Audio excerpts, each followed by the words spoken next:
At this point, I want to be real with you guys. I'm at a point where it's definitely taken its toll. I just feel like my body is at an end. I feel like mentally I just want to rest. Today marks 1 month of my journey through Central Asia, through 5 incredible countries and across 5 extremely remote land borders. Before starting this journey, I didn't expect to get to this point, but here I am, exhausted, tired, and fed up with traveling for weeks on end in foreign cultures without being able to communicate with locals. Travel burnout is real and I'm very close. But giving up has never been my thing. So today, we're gonna push on through remote Tajikistan and cross back into Uzbekistan. Hopefully the last land border for a while. So I'm in a shared taxi on the way to Panjakent, and negotiating here is really stressful. There's really like a taxi mafia. If they see you a foreigner, everyone comes swarming. But we have a taxi for a price 150 a person. Good. With every hour we drove deeper into the Fan Mountains. The winding road took us higher and higher until we were right next to sheer cliffs. After every curve, the landscape looked even more incredible.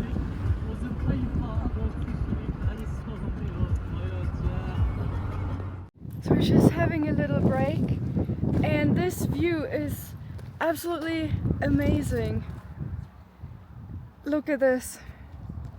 This is crazy. So we're gonna drive all the way down there, and yes, I think this is a gravestone, so probably someone fell down here. So I hope our driver is gonna drive safely. But look at this, the other side. This landscape is amazing. Absolutely beautiful. But yeah, I could probably not drive these mountain roads here myself. After our little break at the halfway point, we set off again. Soon, we passed through a remote village where we stopped so some of the passenger could stock up on kurut, popular snack balls here in Central Asia, made from fermented milk. The lady in the backseat kept insisting I try one, but I just can't eat them. They're probably one of the worst things I've ever tasted. Without reception to explain, she probably thought I was a very impolite foreigner for refusing. I'm here in my hotel. That was a long ride. I think it took like about 5 hours to get here because lots of mountains. Here in these countries, if something looks close on the map, it probably is not close in real life because of all the mountain passes in between. Now it's time to relax, to get some dinner, and then tomorrow we can have a look around town and then cross back into Uzbekistan. Good morning, guys. Good morning to Panjakent, my last station here in Tajikistan. And at this point, I want to be real with you guys. I don't know how long you follow my journey already. Today, I'm gonna have my last border crossing, the 5th land border within a month. I've been to 5 countries within the last month and traveling constantly, and I'm at a point where it's definitely taken its toll. I feel it physically, I feel it mentally. I woke up, my head is completely clouded. And this is not an easy region to travel because very extremely remote border crossings. I cannot really communicate with the people, the lack of ability to communicate. I don't speak Russian, I don't speak Tajik or Uzbek, so that makes it really hard. People here in Tajikistan are extremely friendly, probably or by far the most hospitable country in Central Asia I've been to. But not being able to communicate makes it extremely hard sometimes. I just feel like my body is at an end. I feel like mentally I just want to rest. I just want to stay in one place. And that's why we're gonna do this last border crossing into Uzbekistan today together, into Samarkand, where I'm gonna rest for I think at least a week. And I'd say we still have a couple of hours until I do the border crossing. So let's have a look around here in Panjakent.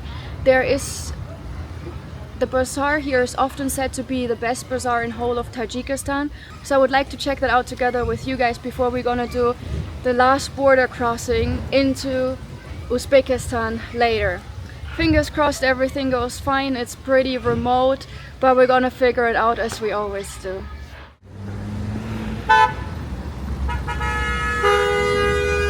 My God, there's a traffic jam. On the way to the bazaar, I passed huge posters of Tajikistan's authoritarian president, Emomali Rahmon, the country's leader for life, surrounded by a dynastic personality cult. Hello.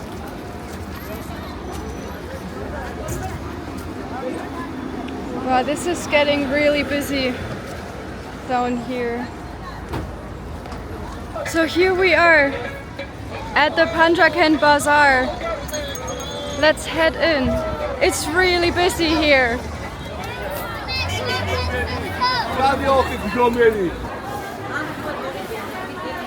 Here everywhere you can buy this typical bread. Oh my God, there's even like tuk-tuks driving through here.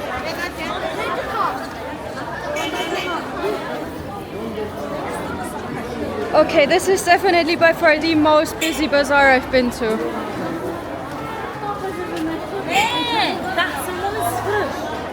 Okay, we're in. So you can buy all your fruits here. The apricots in this country are really good, really good. This up here is the traditional building, the ancient building, from what I know. Oh my God, it gets so much more quiet here. So usually, guys, I would have not a problem with this amount of people. Today it's just like I'm really not feeling that great. Like I'm exhausted. My body is exhausted, and I desperately need to rest. But this ancient area here seems to be much more quiet, which is really nice. Here you can buy all the nuts and dried fruits. We have a very traditional building. That's actually really cool. So yeah, I think it makes sense that people call this one of the best bazaars. This looks like how you would imagine a bazaar from Silk Road times. Oh, it smells really good. All of these herbs here smell really, really good and really fresh. And here we have like all these cheeses. They eat a lot of like different dairy products. They're all very, very strong. I got this cheese at the hotel for breakfast, so I really can't eat it. It's way too strong for me.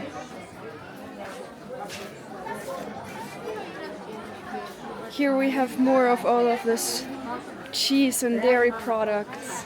Back then, all the merchants came through here on their way to China, on their way to Kashgar, the first entry point into China, the place where I started this journey a month ago. It's crazy.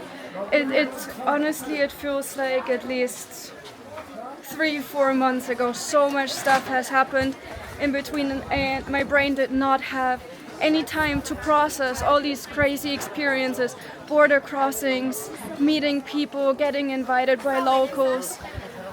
It's been a lot, and I definitely desperately need some time to process this. And the bazaar continues out here, outside of the ancient building. You can buy all kinds of household supplies here. Clothes, backpacks, shoes. Over there, this looks like horse gear for riding horses. There's a funny saying that... Hello. Salam.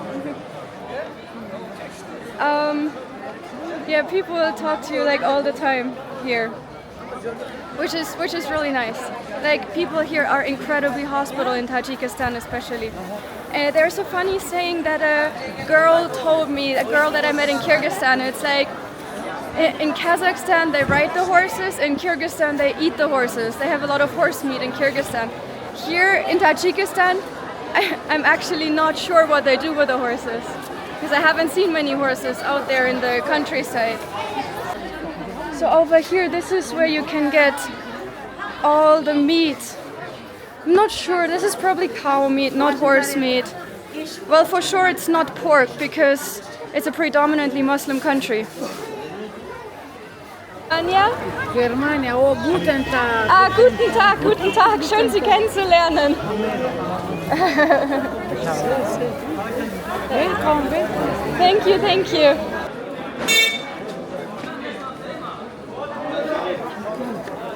So yeah, I'd say this bazaar is probably pretty authentic. There's probably not changed that much since Silk Road times here. I mean, they put a roof up here, but that's it. Another thing that's really interesting is the old people, they usually always know some German phrases like Guten Tag, Auf Wiedersehen, stuff like this. Hello! The children are so cute here. Everyone says hi.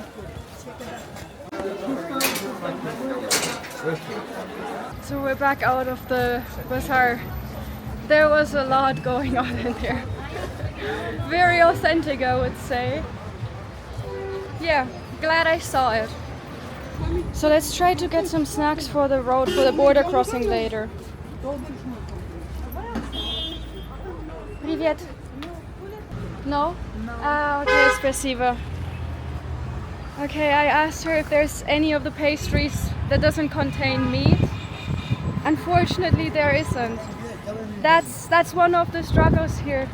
Hello, Salam. Huh? Video. Yeah. Ah, bye bye. I don't know what he said. That's the thing, unfortunately, I can't really communicate with the people here. I'm sure there would be a lot of interesting stories, but without Russian language skills, it's rather hard. But that's what I meant with the food situation. For vegetarians, it is incredibly hard. For example, the lady didn't sell any pastries that didn't contain meat. And unfortunately, that's very often the case with food. So this past couple of days, I've pretty much been living off bread and salads, which definitely doesn't give my body the nutrition it needs. If you are vegan, well, I don't know, like, I guess you only can eat nuts that you buy at the supermarket here in this country. So I'm gonna head up to my hotel now and ask the guy at the reception if he can call a taxi for me. The border is only about 20-minute drive, and I feel like I don't have the energy today to negotiate like a taxi driver, because taxi drivers here, especially in Tajikistan and Uzbekistan, can be really, really intense. And I just rather have the guy at the hotel call me a taxi and figure out the price. So I'm in the car. The guy at the hotel was super nice and helped me call the car. You can go down to the bazaar and get a shared taxi though. From my experience as a foreigner, this is a whole ordeal. Because taxi drivers are really intense. You're not gonna get the local price unless you have really like a local with you. Like the lady that crossed with me from Uzbekistan into Tajikistan. She was so sweet. She helped me get into a shared taxi, which is often not possible if you're a foreigner here, because I mean obviously people want to make money off you. Today it was just I just can't deal again with like negotiating with all the taxi drivers, going through that stress, and then going into a shared taxi that is like very overfilled. So I just paid the €8.80 sum to have this private car to the border.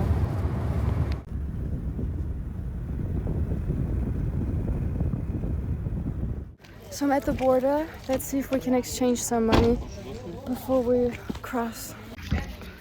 So I exchanged my remaining Tajik som into Uzbek som. The rate was pretty shit. But what shall you do? Let's go across the border and let's hope everything goes smoothly. And it starts again. Everyone's swarming me.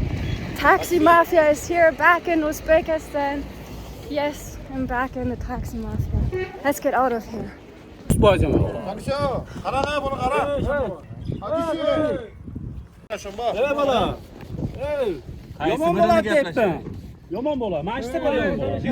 my god, they're starting to fight. Oh my god, they are so aggressive. They're just literally fighting over every foreigner. This was crazy. I almost thought they're gonna like punch each other.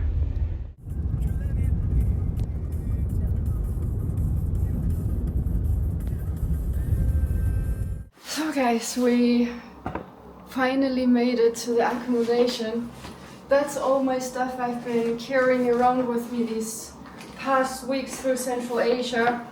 I think it comes down to like a total of 14 kg or something.